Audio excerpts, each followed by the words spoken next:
It's on here now. The goalkeeper's beaten, and South Africa have got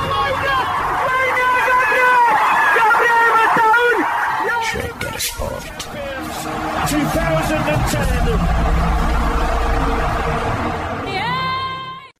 ሰላም ጤና ይስጥልን እንደምናላችሁ የተከበራችሁና የተወደዳችሁ የሸገር ስፖርት ዊዝ አበበ ግደይ የዩቲዩብ ቻናል ቤተሰቦቻችን በያላችሁበት እጅግ አስደሳች ጊዜን እያሳለፋችሁ እንደሆነ ተስፋ እናደርጋለን። መልካሙን ሁሉም ለናንተ እንመኛለን። ታዲያ ይህንን ሸገር ስፖርት ዊዝ አበበ ግደይ የሚለውን የዩቲዩብ ቻናላችንን ሰብስክራይብ አድርጉት፣ የደውል ምልክቱን ተጫኑትና አዳዲስ ፕሮግራሞችን ስንለቅ መልእክት ይድረሳችሁ።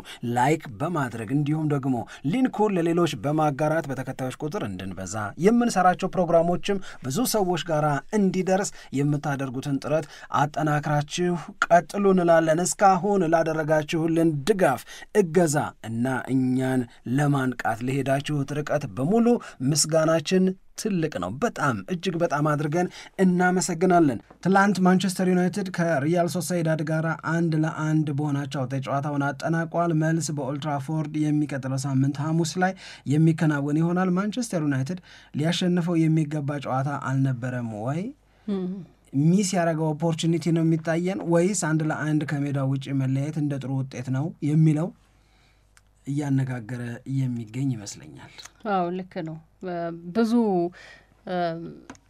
ትችቶችም አይቻለሁ። ማለቴ በተለይ የተፈጠሩ እድሎችን በጥሩ መንገድ ወደ ጎል መቀየር አለመቻል በማንቸስተር ዩናይትድ በኩል በአብዛኛው ሰዎች አስተያየት ሲሰጡበት የነበረ ነው። ከዛ ደግሞ የቫርም ጉዳይ ብሩኖ ፈርናንዴዝ የፍጹም ቅጣት ምት ለማንቸስተር ዩናይትድ እንዲሰጥ ያደረገበት ተብሎ ሰዎችም አስተያየት እየሰጡ ነው። ልክ ነው ልክ አይደለም የሚለው ላይ አስተያየቶች አሉ። ግን ማንቸስተር ዩናይትድ በተለይ ከአጥቂዎቹ ጎል በቃ በደንብ የሚያገኘው መቼ ነው የሚለውም ደግሞ እያነጋገረ ነው። ምክንያቱም ትላንትና ለማንቸስተር ዩናይትድ ዝርክዚ ነው ጎሉን ያስቆጠረው። 2025 ከገባ በኋላ ሁለተኛ ጎሉ ነው እና ያው የአጥቂ መስመር ተጫዋች ስለሆነ ብዙ ጊዜ ጎል ከነሱ ስለሚጠበቅ መቼ ነው በትክክል ከነዚህ ተጫዋቾች ጎል ማግኘት የሚቻለው የሚለውም እየተዘረዘረ ነው። ጋርናቾ እንደዚሁም ደግሞ ራስመስ ሆይሉንድ ጎል ካስቆጠሩ በጣም ብዙ ጨዋታዎች ተቆጥረዋል። የጋርናቾ ትላንትና ጨዋታው ላይ የባከናቸው እድሎችም በጥሩ ባልሆነ መንገድ እየተነሱ ነበረ። ለሁሉም ግን ሪያል ሶሲዳድና ማንቸስተር ዩናይትድ ያደረጉት ጨዋታ 1-1 በሆነ አቻ ውጤት ተጠናቋል። የሚቀጥለውን የመልሱን ጨዋታ በከፍተኛ ደረጃ እንድንጠብቅ ያደረገ ውጤት ነው እና ማንቸስተር ዩናይትድ ደግሞ በዩሮፓ ሊግ ላይ ዘንድሮ መወዳደሩ እንዴት ያለ ጥቅም እንዳለው ከዚህ በፊት ስንዘረዝር ስለነበረ መወዳደሩ ሳይሆን ውጤታማ መሆኑ ዋንጫ ማንሳቱ ለማንቸስተር ዩናይትድ ምን ማለት ነው የሚለውን ከዚህ በፊት ስናነሳ ስለነበረ የሚቀጥለው ጨዋታ የበለጠ እንዲጠበቅ አድርጓል። ምክንያቱም ባቻ ውጤት ስለሆነ የተጠናቀቀው በቃ የሚቀጥለውን ጨዋታ እንደ አዲስ ነው የምንመለከተው እና ያም አብሮ መነሳት ያለበት ጉዳይ ይመስለኛል። ምናልባት በሚቀጥለው በመልሱ ጨዋታ ላይ ዙቢሜንዲ የሪያል ሶሲዳድ ተጫዋች ሆኖ ስለሚመለስ አሁን በህመም ምክንያት ጨዋታው ላይ ስላልተሰለፈ እና ተጽዕኖ ፈጣሪ ውጤት ቀያሪ ተጫዋች ስለሆነ የመልሱን ጨዋታ ለማንቸስተር ዩናይትድ ያከብድበታል ተብሎ ሊታሰብ ይችላል። ግን ደግሞ በሜዳው ስለሚያደርግ ማንቸስተር ዩናይትድ ምናልባት የሜዳ አድቫንቴጅ ለማንቸስተር ዩናይትድ እየሰራ ነው ወይ የሚለውን ካልተጠራጠርን በስተቀረ በሜዳው ጨዋታውን ማድረጉ እንደ መልካም ነገር ሊነሳ የሚችል ይመስለኛል። እንግዲህ እነዚህን አርዕስተ ወሬዎች በተመለከተ ነው ሀሳብ የምንለዋወጠው ማለት ነው። ምክንያቱም የተለያዩ ነገሮች ናቸው ያነሳሻቸው። በተነሱት እያንዳንዳቸው ጉዳዮች ላይ ግን ሀሳብ በመለዋወጥ ሀሳብ ማንሳት ተገቢ ይመስለኛል። የመጀመሪያው ማንቸስተር ዩናይትድ የትላንትናውን ጨዋታ ማሸነፍ ይገባው አልነበረም ወይ? ከእንቅስቃሴው አንጻር ኢዚት ኦፖርቹኒቲ ሎስት ወይስ ጥሩ ውጤት የተመዘገበበት ነው በሚለው ላይ ብንነጋገር፣ ለምሳሌ ለእኔ ማንቸስተር ዩናይትድ ትናንትና ዙቢሜንዲ ኖረ አልኖረ ምናምን ሳይሆን የሪያል ሶሲዳድ ማንቸስተር ዩናይትድን ለመግጠም ለማሸነፍ ያደርገ የነበረው ጥረት ያን ያህል አስቸጋሪ አልነበረም። ለእኔ ነው ብለግሽ እኔ እንዳየሁት ያን ያህል አስቸጋሪ ያን ያህል ፈታኝ ተጋጣሚ ሆኖ አላገኘሁትም። ማንቸስተር ዩናይትድ በተለይ በመጀመሪያው 45 ላይ በብዙ አጋጣሚዎች ወደ ሪያል ሶሴዳድ የግብ ክልሎች ደርሰዋልና አሁንም ድረስ እዛ ጋር ያለውን ነገር ምንድነው አሁን የምትይው? እንግዲህ ይሄ የአሞሪም ሐሳብ መገለጫ እኮ ሊባል ነው። እኔም እኮ አንድ እኩል የወጡት ከሪያል ሶሲዳድ ጋር የአሞሪም ሐሳብ እኮ የሪያል ሶሲዳድ ግብ ክልል ድረስ እስክትደርሺ ድረስ እዛ ጋር ከደረስሽ በኋላ በጨዋታ ሐሳብ አይደለም የምትመሪው፣ በራስሽ የውሳኔ ሐሳብ ነው የምትመሪው። መምታት፣ አሲስት ማድረግ፣ ጥሩ አድርጎ ኤክስኪዩት ማድረግ፣ መፈጸም ማለት ነው። የሚፈጠርልሽን የግብ ዕድል ወደ ጎልነት መቀየር ኢትስ ኦል ሙሉ በሙሉ የአንቺ ኢንዲቪጁዋል ብሪሊየንስ ላይ ነው የሚወሰነው። ኢንዲቪጁዋሊ አሪፍ ከሆንሽ ልታስቆጥሪው ትችላለሽ። የእነዚህን ተጫዋቾች ኢንዲቪጁዋል ኳሊቲያቸውን ማሳደግ አሞሪም ኃላፊነት አለበት ወይ? አዎ አለበት። ነገር ግን በዚህ ደረጃ መጫወት የቻሉ ሰዎች የሚሳሳቷቸው አይነት ስህተቶች ነው ወይ የሚሳሳቱት? አሌሃንድሮ ጋርናቾ የሚያደርገው ነገር ለእኔ አይገባኝም። እውነት ለመናገር የሚስተው የነበረው ኳስ ነው የምልሽ። ኢቨን ትናንትና እንደውም ብሩኖ ፈርናንዴዝስ የሚስተው የነበረው ኳስ እዛች ግብ ክልል ውስጥ የሚደረጉ የነበሩት ነገሮች ይሄ ድል የተራበ ድል የተጠማ ደጋፊ ያለው እንደዚሁም ደግሞ በዩሮፓ ሊግ ላይ ተወዳድሮ እስከ ውድድሩ መጨረሻ ደርሶ ውድድሩን ማሸነፍና ከማሸነፍ በኋላ ወደ አውሮፓ ቻምፒዮንስ ሊግ መግቢያ እድልን መፍጠር ብለሽ አንቺ የተረዳሽውን አይነት ትርጉም የሚሰጡ ሰዎች የሚጫወቱት ጨዋታ አይመስልም ነበር ለኔ። ፍሮንት ላይ የነበሩት የማንቸስተር ዩናይትድ እንቅስቃሴዎችን ከግምት ውስጥ ሳስገባቸው ማለት ነው። ስለዚህ ያ መሰረታዊ የሚባለው ጥያቄ ኦፖርቹኒቲ ሉዝ አረገው፣ የማሸነፍን መልካም እድል የማሸነፍን መልካም አጋጣሚ ማንቸስተር ዩናይትድ ሳይጠቀምበት ቀረ ወይ ብትኝ ለኔ አዎ ነው የምለው። ማንቸስተር ዩናይትድ የትናንትናውን ጨዋታ ማሸነፍ ይችል ነበረ፣ ያውም በቀላሉ። ያን ያህል ውስብስብ የመከላከል አቅም፣ ውስብስብ የጨዋታ ዘዴ፣ የጨዋታ ሐሳብ ሪያል ሶሲዳድ ጋር እኔ አላየሁ። ሁለተኛው 45 ላይ ማንቸስተር ዩናይትድ እንደመጀመሪያው 45 ለመሆን ከመቸገር ውጭ በአጠቃላይ አሞሪም ያለው ነገር ለእኔ ልክ ነው። ፍጹም ቅጣት ምቱ ተሰጥቶ ፍጹም ቅጣት ምቱ ወደ ጎልነት እስኪቀየር ድረስ ሙሉ በሙሉ ማንቸስተር ዩናይትድ ጨዋታውን ተቆጣጥሮት ነበረ። ጨዋታ መቆጣጠር ማለት ተጋጣሚሽ በጨዋታው ላይ የሚፈልገውን ነገር እንዳያደርግ ማድረግ ነው። አንድ ጨዋታውን መቆጣጠር ማለት ሁለተኛ ትርጉሙ አንቺ የምትፈልጊውን ነገር የማድረግ አጋጣሚን መፍጠር ለራስ ነው። ማንቸስተር ዩናይትድ የሚፈልገው ምንድነው? ድል ነው። ማንቸስተር ዩናይትድ የሚያስፈልገው ምንድነው? ውጤት ነው። አመጣው ወይ አላመጣውም ወይ? ስለዚህ ዋት ዘ ሚኒንግ ኦፍ ጌሙን ኮንትሮል ማድረግ ምንድነው ትርጉሙ ታዲያ? ሽንፈትን አቮይድ ማድረግ ብቻ ሆነ? እኔ እንጃ። የማንቸስተር ዩናይትድ ደጋፊ ሆኖ የትላንትናውን ጨዋታ ቡድኑ ዩናይትድ ሳያሸንፍ ስለቀረች ናይስ አንድ እኩል ነው የወጣ ነው ምናምን የሚል ያለ አይመስለኝም። ለእኔ ነው የምልሽ፣ እኔ አይመስለኝም። እንደዛ የሚያስብል አይደለም። ማንቸስተር ዩናይትድ ወዝ በቃ ዊነብል ነበረ፣ ልታሸንፊው የምትችው ጨዋታ ነበር እንደኔ መረዳት። ግን አልሆነም እና ያ ፍጹም ቅጣት ምቱ ተገቢ ነው ወይ? ማብራሪያውን ከማየቴ በፊት ሁለተኛው ጉዳይ ላይ ገብቻለሁ። እዚህ ላይ የምትይው ከሌለሽ በነገራችን እሺ አይቀጥልሽ። ማብራሪያውን ከማየቴ በፊት ኢንሲደንቱን ብቻ በማየት ፍጹም ቅጣት ምት አይመስለኝም ነበር። ምን ማድረግ ይችላል የሚል ጥያቄ ሲጠየቅ እኔም ያንን ጥያቄ ነበር ማስተጋባ የነበረው በውስጤ። እውነት ምን ማድረግ ይችል ነበር ብሩኖ ፈርናንዴዝ? ኳስ ለማግኘት እየዘለለ ነው። ያንን ኳስ የማግኘት መዝለል እሱ ብቻ ሳይሆን አብሮት ኳስ ለማግኘት ይሞክር የነበረው የሪያል ሶሲዳድ ተጫዋችም እየዘለለ ነው። ስቲል ፎቶውን ይዩት፣ አየር ላይ ያሉ የተነሳውን የቆመውን ፎቶ ይዩት። የብሩኖ ፈርናንዴዝ እጅ ሰው ሲዘል ማንም ሰው ቢዘል እንዲህ ብሎ የሚዘል የለም መቼም። እጁን ቻፋና ታፋው ላይ አድርጎ ወደ ላይ የሚዘል የለም። በእግር ኳስ ጨዋታ አይደለም በተፈጥሮም እኮ ነው የምልሽ። ምንም እንደዛ አትዘይማ። አንደኛ የምትዘየው ከፍታ እንዲኖረው፣ ሁለተኛ ባላንስ የመጠበቅ እድልሽን ስለሚጨምር ምናምን እኮ ነው እጅ ወደ ላይ የሚል። ማንም እንደዛ አይዘለም። ሶ it was in its natural position ብዬ ነበር ያመንኩት እኔ። ኤክስቴንድድ ሆኗል ወይ? አሁን የእግር ኳስ ሕግ ላይ የሚለው ምንድነው? እጅ ከተፈጥሯዊ ቦታው ይልቅ የተዘረጋ እንደሆነና ተዘርግቶም ኳስ በእጅ ከተነካ ፍጹም ቅጣት ምት ይሰጣል፣ ወይም ማኖ ተብሎ ድሮኛ እንደምንጫወተው ቅጣት ምት ይሰጣል ነው። ኳስ በእጅ መንካት ክልክል ስለሆነ እግር ኳስ ጨዋታ ውስጥ። ነገር ግን እጅሽ ተፈጥሯዊ በሆነ ሁኔታ ውስጥ ሆኖ ኳሱን በምትነጊበት ጊዜ አሁን ምን ብለው ዲፋይን ያደርጉታል? ኳስ ማነው እጅ ተፈጥሯዊ ቦታ ላይ ነው አይደለም የሚለውን ነገር ሲበይኑት ዲፋይን ሲያደርጉት ምንድን ነው የሚሉት? እንትን ከሆንሽ በቆመ እንቅስቃሴ አየር ላይ ምናምን ሆነሽ ሳይሆን የቁም እንቅስቃሴ ላይ ከሆንሽ መሬት ላይ ሆነሽ የምታደርጊው እንቅስቃሴ ላይ ከሆነ ወደ ታፋሻ ዝም ብሎ ነው የሚሄደው። ወይም እዚህ ይሄ ምንድን ነው የሚባለው ግራና ቀኝ ሽንጥሽ አካባቢ ላይ እንደዚህ እያልሽ ነው የሚሄደው። ናቹራል ፖዚሽን ነው። አየር ላይ ስትሆኝ ደግሞ እንደዚህ ነው። እንደዚህ ብለሽ ነው የምትዘይው። አየር ላይ ስትሆኝ እንደዚህ ነው።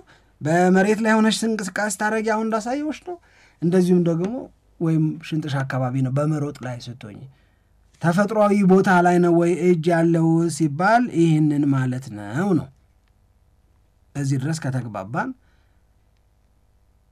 የአየር ላይ በሚል ያለን ኳስ ለመጠቀም ስትዘይ የእጅ ናቹራል ፖዚሽን ላይ ነው የሚለውን ዲፋይን ሲያደርጉት እጅ ወደፊት ይበልጥ የቀረበ እንደሆነ ከፊት የራቀ ነው ወይስ ወደፊት የቀረበ ነው? እንዲህ ስል ወደ ምን ነው የሚቀርበው? ወደፊቴ ነው የሚቀርበው። ስዘረጋው ከፊቴ ነው የሚርቀው። ወደፊት የቀረበ እንደሆነ በተፈጥሯዊ ቦታው ላይ ነው ያለው ነው። ከፊት የራቀ ከሆነ ተፈጥሯዊ ቦታውን ለቆ ነው ኳስን በእጅ ነካሽው ነው። እንደዚህ ብለሽ ከዘለልሽ ማለት እስቲ አንቺ አግዥና አስረጅ። አይ እኔ እየዘለልክ የእጅህን ሁኔታ መቆጣጠር ይቻላል ወይ? አሁን ብዙ ጊዜ እናያለን አይደል? ተጫዋቾች በተለይ ቅጣት ምት ሊመታ ሲል እጃቸውን ወደ ኋላ ያደርጋሉ፣ ቀድሞ ይዘጋጃሉ። እሱ የሚጠበቅና መሆን ያለበት ነገር ነው። ግን አንዳንድ ጊዜ በተፈጥሯዊ እንቅስቃሴ ላይ ስትሆን ግን መቆጣጠር የማትችላቸው ነገሮች ነው የሚሆኑት እኔም ብዬ የማስበው። ስለዚህ አንድ ተጫዋች እየዘለለ በሚሆንበት ጊዜ በተፈጥሮ ምክንያት ማንም ሰው ሊያደርገው እንደሚችለው እዛ ጨዋታ ውጪ የመሆን ዕድል የሌለው ነገር ከሆነ በዛ መንገድ በቃ ምንም ሊያደርገው ስለማይችል ያንን ትረዳና በዛ መረዳት ውስጥ ሆነው ነው ዳኞችም ውሳኔያቸውን የሚወስኑት ብዬ ነው እኔ የማስበው። ስለዚህ በጣም የሚያነጋግር ነው። እሱን እንየውና ይሄን ነው እንግዲህ የቆመው ኳስና እጅ ሲገናኙ የሪያል ሶሴዳዱ ተጫዋች 21 ቁጥር የለበሰው እጁን ይው የማን ዩናይትድ 8 ቁጥር ብሩኖ ፈርናንዴዝ እጁን ይው የዚህኛው ተሰብስቧል፣ ኦልሞስት ሰውነቱ ላይ ተለጥፏል። የዚህኛው ደግሞ የብሩኖ ፈርናንዴዝ ደግሞ ትንሽ የመዘርጋት ነገር አለ ከፊቱ። በዚህ ነው የሚለኩት እነሱ። አሁን ዳኛው ሄዶ ሲያይ ዱ ዩ ቲንክ ያየው ኳስ በእጁ ነክቷል አልነካም የሚለውን እኮ አይደለም። ዳኛው ሄዶ በቪዲዮ አሲስታንት ሪፈሪው ተመክሮ ፒች ሳይድ ሄዶ ከሜዳው ዳር ሄዶ ያንን ቪዲዮ ደጋግሞ ሲያየው ያየነበረው በምን ሁኔታ ውስጥ ሆኖ ኳሷን በእጁ ነካት የሚለውን ነገር ለማወቅ ነው፣ ለመለየት ነው። ስለዚህ ከዛ ተነስቼ ፍጹም ቅጣት ምትልስጥ ወይ ከዛ ተነስቼ ምን ላድርግ የሚለውን ነገር ከመወሰን አንጻር ነው። ይሄንን ሄዶ ሲያየው ከፊቱ ርቋል። ግልጽ ለማድረግ ሄዶ ኳስ በእጅ ተነካ አልተነካ የሚለውን ለመወሰንና ለማየት ብቻ ሳይሆን ኳስ መነካቱንማ ተነክቷል አለው፣ ግን አንተ ወስን ልጅ የሚሉት እኮ እንደዚህ ነው። ኳስ በእጅ ተነክቷል፣ የተነካበትን ሁኔታ እና ፍጹም ቅጣት ምት ያሰጣል አያሰጥም የሚለውን አናወስን። ሳብጀክቲቭ ነው። ለምሳሌ ይሄንኑ ፎቶ ያ እንቅስቃሴ ነው አይደል? ይሄንኑ ፎቶ እያየንን እና አንቺ እኮ የተለያየ ነገር ልንረዳ የተለያየ ስሜት ሊሰማን እኮ ይችላል። አይ ለኔ ግን አቤ ይሄ ነው እንደዚህ አይ ሳምሪ ለኔ ደግሞ እንደዚህ ነው ልንባባል እንችላለን። የምናየው አንድ ነገርም ሆኖ ማለት ነው። ስለዚህ ዳኛው ሄዶ ሲያይ አይ ከናቹራል ፖዚሽኑ ወይም እጅ አየር ላይም እንኳን ብትሆኝ ሊሆን ከሚገባው ቦታ ራቅ ብሏል ከፊቱ፣ ወደፊቱም እንኳን አይሄድም ብሎ ካርጎታል በእጁ። ስለዚህ ፍጹም ቅጣት ምቱ ትክክል ነው ያሉት እነሱ። ማብራሪያው ነው።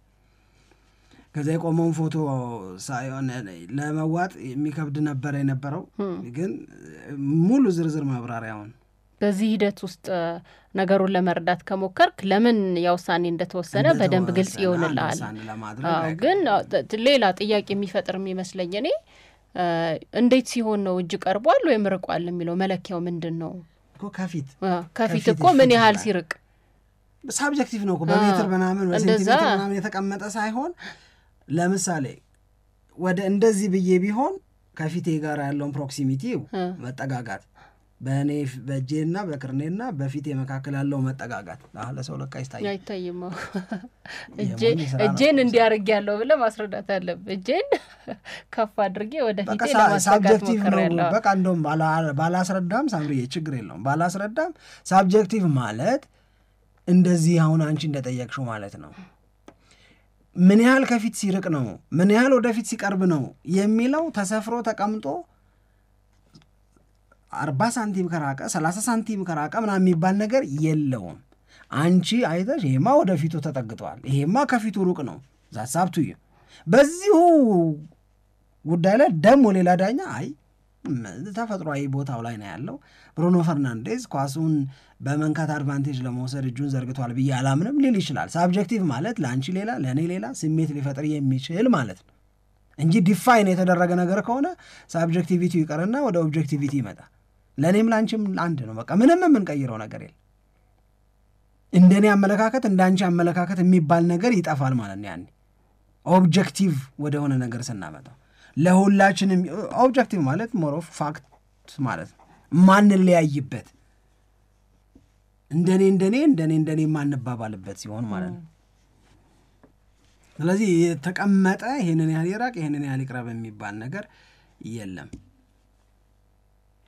እሺ ስለዚህ ያው ጨዋታው ላይ ትልቅ መነጋገሪያ ከነበረው ጉዳይ መካከል አንደኛው ይሄ ነው። በምን ምክንያት ይሄ ውሳኔ ተወሰነ የሚለውንና ማንቸስተር ዩናይትድ በአቻ ውጤት እንዲጨርስ ምክንያት የሆነው የፍጹም ቅጣት ምት የተገኘው እንዴት ነው የሚለውን በደንብ ለማስረዳት ሞክረናል። በዚህ መንገድ አድማጮችን ቢረዱት ጥሩ ነው። የውሳኔው ሲወሰን ግምት ውስጥ የገቡት ነገሮች እነዚህ ናቸው የሚለውን ነው ያብራራ ነው።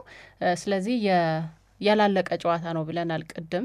በመልሱ ጨዋታ ማንቸስተር ዩናይትድ እንዴት ባለ መንገድ ጨዋታውን ያደርጋል የሚለውን እንጠብቃለን። ግን አንድ ቀደምም ሳነሳ የነበረው ነገር ማንቸስተር ዩናይትድ በሜዳው ጨዋታዎችን ሲያደርግ በጣም እየተቸገረ ነው እና በመልሱ ጨዋታ እንግዲህ በሜዳው መሆኑ ለማንቸስተር ዩናይትድ እንደ አድቫንቴጅ ነው የሚቆጠረው ወይንስ ደግሞ እየተቸገረ ስለሆነ እንደ መጥፎ ሁኔታ ነው የሚቆጠረው የሚለውንም በተመለከተ የተለያዩ ሀሳቦች እየተነሱ ስንመለከት ነበር። እንግዲህ እርግጥ ነው እያየነው ነው በኦልድ ትራፎርድ ጨዋታዎችን ሲያደርግ ተቸግሯል ማንቸስተር ዩናይትድ። ከዚህ በፊትም አሰልጣኙ ሩበን አሞሪምም በትክክል እየተቸገርን ነው በኦልድ ትራፎርድ በምናደርጋቸው ጨዋታዎች ላይ ብዙ ጫና አለ የሚል አስተያየት የሰጠበት እንደሆነ እናስታውሳለን። እንዴት ባለ መንገድ ውጤቱን አስተካክሎ ወደ ቀጣዩ ዙር ያልፋል የሚለው ብዙ የሚያነጋግር ይመስለኛል። ግን በቃ እንዳላለቀ ወይንም ደግሞ ገና እንደ አዲስ ጨዋታ ምን ጠብቀው ነው ብዬ ነው ማስበው ነው መልሱን ጨዋታ። ወደ ሁለት ነገር ነው የምናገረው። አንደኛው ማንቸስተር ዩናይትድ ትላንትና አቻ የወጣው ዳኛው ፍጹም ቅጣት ምት አጨቃጫቂ ፍጹም ቅጣት ምት ስለሰጡበት ነው ብሎ የማንቸስተር ዩናይትድ ደጋፊም ቢሆን ባይረዳ ጥሩ ነውናል። ማንቸስተር ዩናይትድ ማድረግ የሚገባውን ማድረግ ይችል የነበረውን ስላላደረገ ጨዋታው አቻ ወጥቷል። ኢትስ አን አድቫንቴጅ ሎስት ብዬ ነው የማስበው። የመጀመሪያው ነገር እዚህ የዳኛ ውሳኔ ላይ ዳኛው በድሏል ለማለት በሚከብድ ሁኔታ የተወሰነው የፍጹም ቅጣት ምት ውሳኔ ላይ የተንጠለጠለ ያቻ ውጤት አይደለም። የማንቸስተር ዩናይትድ ተጫዋቾች በተለይ በመጀመሪያው 45 የነበራቸው ፑር የሆነ በጣም ደካማ የሆነ ኤክስኪዩት የማድረግ አቅም የመፈጸም አቅም የማንቸስተር ዩናይትድ እና የሪያል ሶሴዳድ ጨዋታ ትናንትና ማንቸስተር ዩናይትድ ሳያሸንፈው እንዲቀር አድርገዋል። የመጀመሪያው። ሁለተኛው የማንቸስተር ዩናይትድ ተጫዋቾች ላይ ከእንቅስቃሴ አንጻር ደህና ነበረ። ከተጋጣሚ አንጻር ደግሞ ሪያል ሶሴዳድ ውስብስብ አልነበረም። ግን የማንቸስተር ዩናይትድ ተጫዋቾች ላይ እኔ በዚህ ጊዜ ሁላችንም ቢሆን የምንጠብቀው የሆነ ባለው አንድ ነገር ማንም ቢሆን ስለማይቀልድ በቃ ያቺ የመጨረሻዋ እድላችን ናት በምትየው ነገር ማንም አይቀልድም። ድመትም ይሁን አይጥም ይሁን ሰውም ይሁን ነብርም ይሁን አይቀልድም። when it comes to your last chance ሲሆን 100% ነው የምትሰጪው አይደል? ባንቺና በድመት መካከል ጠባብ ቦታ ላይ ስትገናኝ ሰርቫይቫል ጉዳይ ስለሚሆን ድመቷም የቻለችውን ታረጋለች፣ ሳምሪም የቻለችውን ነገር ታረጋለች እንደሚባለው። አሁን ለማንቸስተር ዩናይትድ ኤፍ ኤ ካፑ ላይ ወጥቷል፣ ፕሪሚየር ሊጉ ላይ ሩቅ ነው፣ ካራባኦ ካፕ የሚባል ነገር የለውም፣ የገንዘብ ችግር አለበት። አውሮፓ ቻምፒዮንስ ሊግ ቢገባ የሚያገኘው ገንዘብ ይቀርበታል ብቻ እኮ አይደለም፣ አውሮፓ ቻምፒዮንስ ሊግ ባለመግባቱ አዲዳስ ገንዘብ ይቀንስበታል። ብገባ ኖሮ አገኛለሁ አንድ ነገር እኮ ነው። ወደ ቻምፒዮንስ ሊግ ብገባ አገኛለሁ አንድ ነገር ነው። ስላልገባህ ግን በውላችን መሰረት 10 ሚሊዮን ፓውንድ ቀንስብሃለሁ ማለት የማንቸስተር ዩናይትድ ሰራተኞችን የ10 ዓመት የምሳ ቀለብ የሚሸፍን ገንዘብ ማጣት ማለት ነው። 1 ሚሊዮን ለመቀነስ ብሎ አይደል ይሄንን ውሳኔ የሚወስነው። በዚህ ሲቹዌሽን ውስጥ ላለ ክለብ ይሄ ጨዋታ ትልቅ የዩሮፓ ሊግ ሻምፒዮን ሆንን ከሚል ለደስታ ከምትፈልጊው ለመደሰት ብቻ ከምትመኘው ያለፈ ነው። የማንቸስተር ዩናይትድን ነገ ቶሎ ለማሳመር ትልቅ ትርጉም ያለው ትልቅ ፋይዳ ያለው ጨዋታ ነው፣ ቶሎ ለማሳመር። ምክንያቱም ቋፍ ላይ ነኝ እያለ ነው ማንቸስተር ዩናይትድ። ቋፍ ላይ ለሆነ ቡድን የሚጫወቱ ይመስላሉ ወይ? ዛትስ የኔ ጥያቄ ነው። ሞር አግሬሲቭ መሆን አለብሽ። የምትችይውን ነገር በሙሉ ማድረግ አለብሽ፣ የምትችይውን በሙሉ። ልክ ለምሳሌ አሁን ሰኔ ላይ የዓለም የክለቦች ዋንጫ አለ አይደለ? የዓለም የክለቦች ዋንጫ ላይ 1 ቢሊየን ነው ዶላሩ የሚከፋፈለው ለክለቦቹ። 1 ቢሊየን ያልኩሽ ሳምሪ፣ የዓለም ዋንጫ ነው የክለቦች 32 ክለቦች ይሳተፋሉ። 1 ቢሊየኑን አለ ፊፋ ክለቦች እየተነጫነጩበት ስለሆነ ለዚህ ውድድር ለመጀመሪያ ውድድር 1 ቢሊየን ዶላር ሽልማት አዘጋጅቻለሁ። ከተለያየ መንገድ ነው ይሄንን 1 ቢሊየን ዶላር ያሰባሰብኩት። ከ1 ቢሊየን ዶላሩ አንዷን እንኳን እኔ አልወስዳትም አለ። 1 ዩኤስዲ ነው ያልወስድም፣ እኔ አልወስድም ነው ያልፈልግም አለ። ለእናንተው ለ32ታችሁ አከፋፍላለሁ። የተወሰነውን ደግሞ በሶሊዳሪቲ ፔመንት ሌሎች ክለቦችን ለመደገፍ ሌሎች ክለቦች እናንተ አሁን ያገኛችሁትን በዓለም ዋንጫው ላይ የመሳተፍን እድል እንዲያገኙ መደገፍ ላለባቸው ክለቦች ድጋፍ አደርጋለሁ። ገንዘቡ ሙሉ በሙሉ ዲስትሪቢዩት የሚደረገው ለክለቦቹ ነው። ክለቦቹ ጨዋታ በዛብን እያሉም ቢሆን እንዲህ ያለ ውድድር ላይ ቢኖር ለምሳሌ ማንቸስተር ዩናይትድ ይደጉመዋል። በእግር ኳስ ሰበብ ያገባኸው ገቢ የታለ ተብሎ ስለሆነ የሚጠየቀው በፕሮፊት ኤንድ ሰስተናቢሊቲ ሩል ላይ የሚጠየቀው እሱን፣ በፋይናንሻል ፌር ፕሌይ ላይ የሚጠየቀው እሱን። ስለዚህ በእግር ኳስ ሰበብ በእግር ኳስ ምክንያት ያስገባኸው ገንዘብ የታለ የሚል ነገር ይነሳል ማለት ነው። ገብቶሻል? ስለዚህ እንዲህ ባለ የሆነች ቀጭን መንገድ ላይ ነው ያለው።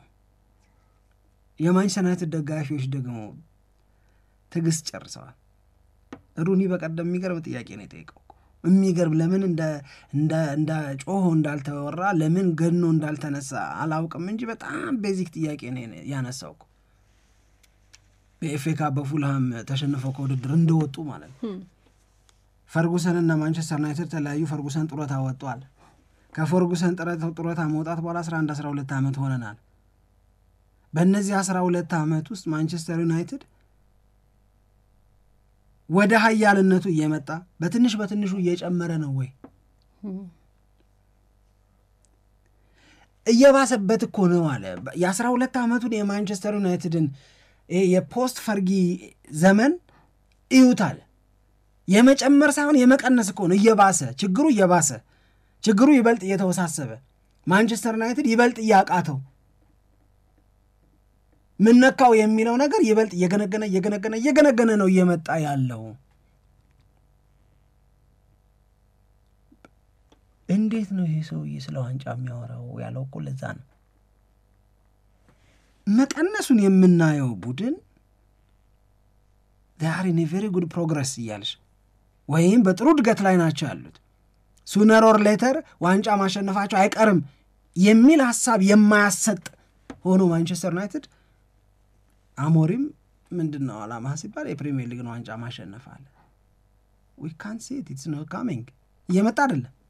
it's not coming እየመጣ አይደለ የሆነ ድል እየመጣ ለድል እየቀረብን ምናምን አይደለንም አለ።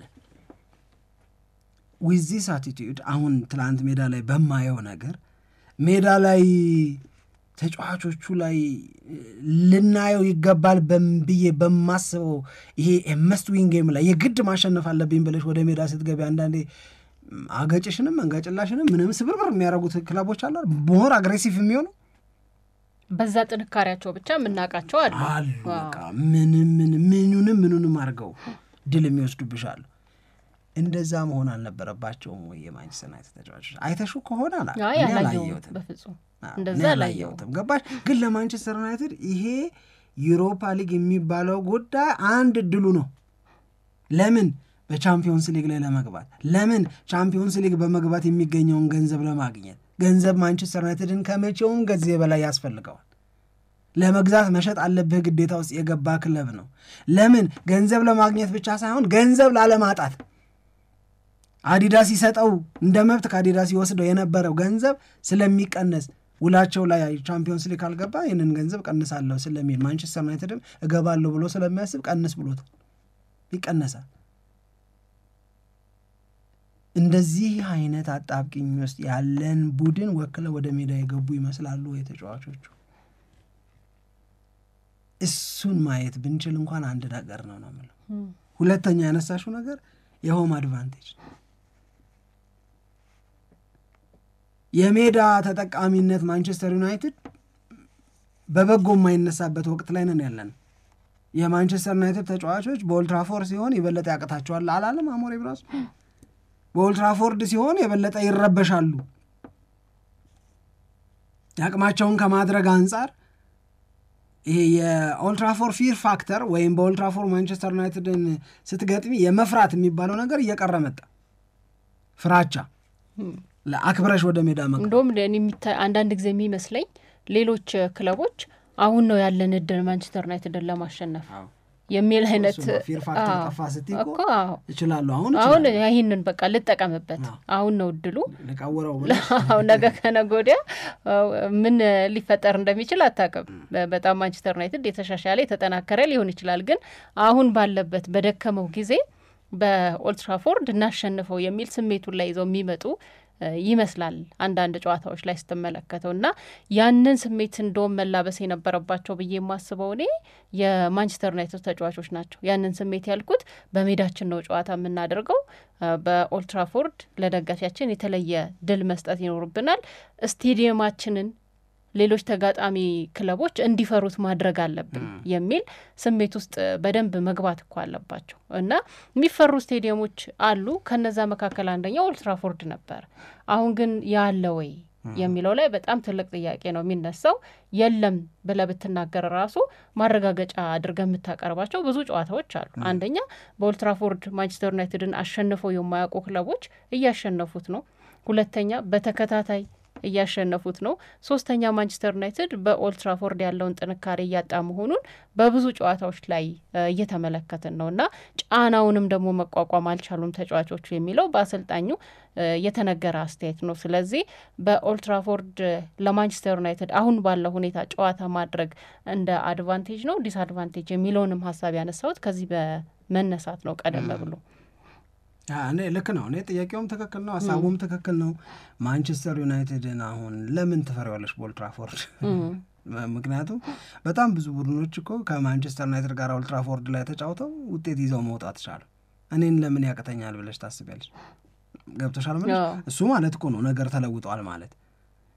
አሁን ለዚህ የተሰጠው የጊዜው ስም የማንቸስተር ዩናይትድ ተጫዋቾች በኦልድ ትራፎርድ ሲጫወቱ ይረበሻሉ ነው፣ ፕሬሸሩን ፊል ያደርጉታል ነው፣ በደጋፊዎቻቸው ሊባሉ የሚችሉትን ነገር ይፈራሉ ነው። ይሄ የሜዳ ላይ ትኩረታቸውን ያናጠበዋል ምናምን ነው እየተባለ ያለው። ግን ለማንቸስተር ዩናይትድ ግን ትርጉሙ ትልቅ ትልቅ ትልቅ የሆነ ጨዋታ ነው። ለእኔ ትላንትና ማንቸስተር ዩናይትድ አለማሸነፉ የእውነት ለመናገር በጣም ገርሞኝ፣ በጣም ነው የገረም። ማሸነፍ የሚችለው ጨዋታ ነበረ። አሁን በእንቅስቃሴ የምትደሰችበት ወቅት አይደለም። እንደውም ምናልባት አይዶን መቼ ልንሰራው እንደምንችል አላውቅም። ስለ ፕሪሚየር ሊጉ የወጣ አንድ ቆንጆ አርቲክል ምን ይላል፣ ፕሪሚየር ሊጉ ለውጤት ብቻ ትኩረት የሚሰጥበት ጊዜ ደረሳል። እስካሁኑ እንቅስቃሴው ግን ፐርፎርማንስ ስፖርት ምናምን እያለ አስተያየት የሚሰጥ ሰው ሊኖር ይችላል። እንቅስቃሴው እንደዚህ ነው የጨዋታው ሀሳብ ምናምን የምትይበት አይደለም። አሁን ምን አለ ዋንጫ የማንሳት ትግል አለ። ትግሉ ወደ ሊቨርፑል እጅጉን ያዘነበለ ቢሆን ወደ ቻምፒዮንስ ሊግ የመግባት ትግል አለ። ወደ ዩሮፓ ሊግ የመግባት ትግል አለ። ከእንግሊዝ ፕሪሚየር ሊግ ላለመሰናበት የሚደረግ የመጨረሻ ጥረት አለ። በእነዚህ ሁሉ ጊዜያቶች ከዚህ በኋላ በቀሩት 10 ጨዋታዎች ላይ ውጤት ነው ማተር የሚያደርገው። ለማንቸስተር ዩናይትድም ውጤት ነው ማተር የሚያደርገው። አሁን ጌሙን ተቆጣጥረ ነው ነበር የሚለው የአሞሪም ሀሳብ ምንም አያደርግልኝም ለኔ። አሁን ምን ያደርግልኛል ጌሙን መቆጣጠር? ጌሙን ተቆጣጠርና አሸንፍ። እሺ ጌሙን ተቆጣጠርኩ ድሉስ የሚለውን መሰረታዊ ጥያቄ የሚመልስ ነው ወይ ነው። የፊታችን ሐሙስ የመልስ ጨዋታ አለ በኦልድ ትራፎርድ። ከዛ በፊት እሁድ በኦልድ ትራፎርድ ከአርሰናል ጋር ጨዋታ አላቸው። የዛሬው በሸገር ስፖርት ዊዝ አበበ ግደይ የዩቲዩብ ቻናል ላይ የምንጠይቃችሁ እናንተ የምትመልሱት ጥያቄ ማንቸስተር ዩናይትድ እና አርሰናል የእስከ ዛሬ ጨዋታዎች መካከል በሆነ ጉዳይ ላይ ነው የሚሆነው። ስለዚህ እኔ ግን እንዴት ነው የፈጠረኝ? እንዴት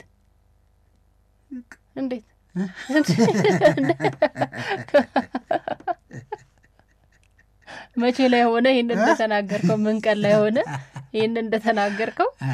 እንዴት በምን ዋዜማ ላይ ሆነ? አይ ሱማቴ ዋዜማ ነው ዛሬ። እሺ ስለዚህ የማንቸስተር ዩናይትድንና የአርሰናልን ጨዋታ በተመለከተ ነው ጥያቄው። በዛ ላይ ሀሳባቸውን እያሰባሰቡ ጥያቄ ሊሆን ይችላል ብለው የሚያስቡትን እየገመቱ እንዲቆዩ ነው ለአድማጮቻችን። እኛ የተለየ ወዳጅ ስለሆንን በእናታችን ጠይቁ ብሎ ደግሞ በስልካችን ላይ ጥያቄ ሹክ የሚለን ካለ አይተን መዝነን እንጠይቅለታለን። ካልሆነ ግን የኛ ያዘጋጀነውን ጥያቄ እናቀርበዋለን። ማንቸስተር ዩናይትድ ከአርሰናል የፊታችን እሁድ በፕሪሚየር ሊግ የሚያደርጉት ጨዋታ ነው። በጣም በጉጉት የሚጠበቅ ነው። ማንቸስተር ዩናይትድ በፕሪሚየር ሊጉ ዝቅተኛ ውጤት ይዞ ሊያጠናቅቅ ይችላል። አርሰናል በፕሪሚየር ሊጉ ዋንጫ ላይበላ ይችላል። ነገር ግን እዚህ ሀገር እግር ኳስን ወደን ለምናይ ሰዎች ለብዙዎቻችን የማንቸስተር ዩናይትድ እና የአርሰናል በየትኛውም ሁኔታ ውስጥ ሆነው መገናኘታቸው ትርጉሙ ትልቅ በጣም ምንም አይነት ጨዋታ ቢሆን ለእኛ ዋንጫውን በላ ነው ማልበላ ነው እሁድ ግን ወሳኝ ቀን ነው አለ። አይገርምሽ? ወሳኞቹ ጨዋታዎች በአርሰናል በኩል ስታየው አልፈዋል። ከዋንጫው ፍክክር ጋር በተያያዘ ከዌስትሃምም ያደረገውን ጨዋታ ከኖቲንግሃም ፎረስትም ያደረገው ጨዋታ በጣም ወሳኝ ጨዋታዎች ነበሩ። ከ6.5 የጣለበት ስለዚህ በቀጣይ የሚመጡት ጨዋታዎች ከዋንጫው ፍክክሩ አንጻር ስትመለከተው ያ በቃ ጉዳይ ነው ብለን የተነጋገርንበት ነው። ግን ደግሞ ከማንቸስተር ዩናይትድ ጋር ሲሆን በጣም ከፍ ያለ ፍክክር ይደረጋል። የማንቸስተር ዩናይትድ ተጫዋቾችም ትላንትና ከነበረው የጨዋታ ፍላጎታቸው የበዛ የመጫወት ነገር ይዘው ይመጣሉ። እኔ ደግሞ የምሰጋው ምንድነው አሞሪም ትላንትና ሲናገር ሰምተሽው ከሆነ የማንቸስተር ዩናይትድ ጨዋታ ከተወሰነ ደቂቃ በኋላ የተበላሸው ወይም እንደ መጀመሪያው ያልቀጠለው ድካም ስለነበረባቸው ነው አለ። ይሄ በጣም ብሏል። ፋቲክ ነው ብሏል። ድካም ነው ብሏል። ላሳረፍ እንዳይል እሁድ እፈራለሁ። ለማንቸስተር ዩናይትድ ከአርሰናልን ከማሸነፍ እሁድ ሐሙስ ልጆቹ አርፈው ከሪያል ሶሴዳድ ጋር በደንብ ቢጠቀምባቸው በተለይ የደከሙብኝ ነው ካለ ያ ነው ብቸኛው ስጋቴ። እንት ያለስ ሊሆን ይችላል። ፋቲክ ነው ብሏል። ድካም ነው ብሏል። ግን ይሄ የድካም አስተያየት በተደጋጋሚ ነው የሚሰጠው በአሞሪም በኩል እኮ። ስለዚህ ቅድም እንዳልነው ግን ወሳኝ ጨዋታ ነው አንድ እድሉ ነው ምናምን ካል አንቺ ብትኛ አሞሪም ልክ ነው። ያንን ነው እንደወሰነ አሳርፌ የበለጠ ትርጉም ላለው ጨዋታ ልጆቹን ዝግጁ ማድረግ ነው የሚገባውና ልክ የሚሆነው። ግን ከደጋፊ አንጻር ስትመለከተው ግን በተለይ በእኛ ሀገር ባለው ፍክክር በጣም በጣም በትልቁ የሚጠበቅ ጨዋታ ነው። ስለዚህ ስለ ጨዋታው ተከታታይ መረጃዎችን እናቀርባለን በፊት። እሺ፣ ስለዚህ በዛ መንገድ መታየት አለበት ነው። ለማንኛውም ማንቸስተር ዩናይትድ ትላንትና ያው 1-1 በሆነ አቻ ውጤት ጨዋታውን ስለጨረሰ ከጨዋታው ጋር በተያያዘ መነሳት ያለባቸው ጉዳዮች ምንድናቸው የሚለውን ስናነሳ ቆይተናል። አብራችሁን ስለነበራችሁ እጅግ በጣም አድርገን እናመሰግናለን። ታዲያ ይህንን ሸገር ስፖርት ዊዝ አበበ ግደይ የሚለውን የኛን የዩቲዩብ ቻናል ሰብስክራይብ ማድረግ፣ ሊንኩን ለሌሎች ማጋራት እንዳትረሱ። ለስካሁን ድጋፍ እያመሰገንን ደግሞ በሌሎች መረጃዎች ዳግም እናንተን ለማግኘት ያብቃን እንላለን። በያላችሁበት ሰላም ሆኑልን። ኢትዮጵያ ለዘለዓለም ትኖር። It's on here now. The goalkeeper's beat.